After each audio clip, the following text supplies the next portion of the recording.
during the war, Judy and I was only 4 when I started, and I used to cycle on my tricycle with the 2 boys from next door and my older sister on a little fairy cycle, you used to call them, with very small wheels.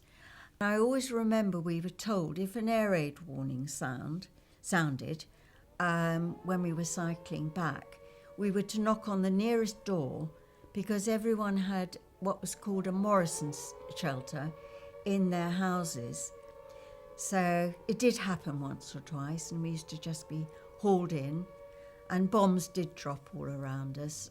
There was one actually, it dropped right opposite our house and blew all our windows out one night.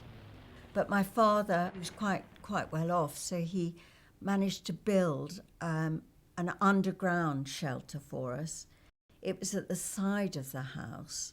You had to go down, well, I thought it was loads of steps, but it probably wasn't. And we had a 3-tiered bunk us girls used to sleep on, and there was a funny little old electric fire down there.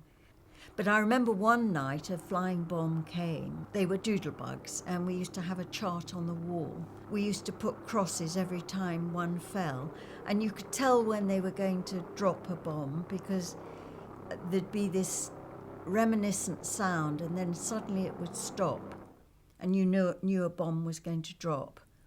So we used to count the number of doodlebugs, and sometimes it'd be 8 in a night or 6. But we used to think it was great fun as children. We didn't really realise the danger.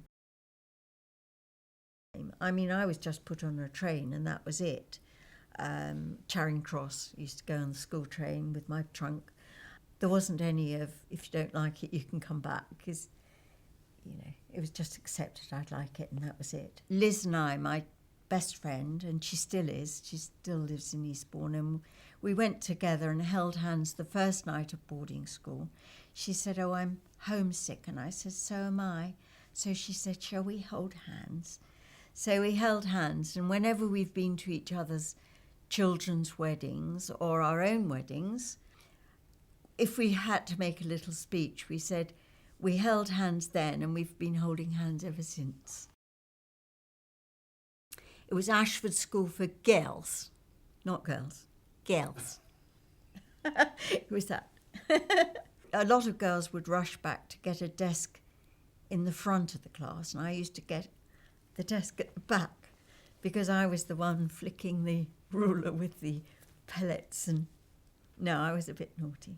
Well, in those days you were naughty if you were talking in the corridor. So running in the corridor was a sin. In those days, Liz and I used to go off cycling, and one year we did 800 miles. We did Scotland. We used to look at our bikes and say, well, where was our luggage? We'd gone for about 2 weeks. We went to Holland because we thought it would all be flat. So, Holland's a good place. We'll go cycling in Holland. There were 4 of us did that. And we went to North Wales. But you'll see us lying by the roadside and washing up out of timber. But we said, where are, we couldn't have even had 7 pairs of knickers. We probably seemed to have 1 pair of knickers, perhaps rinse them out. I don't know what we did. We didn't have any luggage. We didn't have anything to change into. Those were as happy a holidays as anything.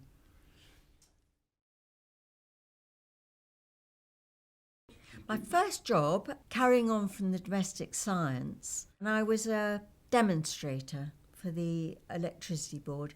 We used to sell anything electrical, kettles, irons, rotary ironers.